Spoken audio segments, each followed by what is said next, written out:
ஒரு காட்சி தெரியுது, ஒரு பழைய வீடு தெரியுது, ஒரு பாதை தெரியுது, ஒரு கிணறு தெரியுது, அது பின்னால இப்படி ஒரு சில காரியங்கள் எனக்கு தெரியுது. அப்போ அந்த ஊழியக்காரர் ஜெபித்து முடித்தோன்னா கண்களை திறந்தோன்னே அந்த ஊழியக்காரரை திரும்பி பார்த்து கேட்டாரு, ஜெய்சன் ஏதாவது தெரிஞ்சிச்சா ஜெபிக்கும் போது அப்படின்னு என்னைய பார்த்து. ஆமா, உனக்கு என்ன தெரிஞ்சிச்சு அப்படின்னாங்க. என் ஃப்ரெண்டு முன்னால உட்காந்துருக்கான்.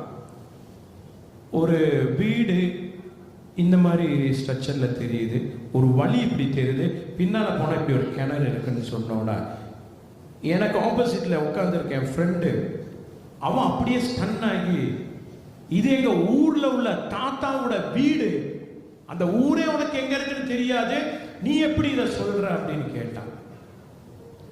இப்படி அநேக காரியங்கள் என் வாழ்க்கையில் நடக்க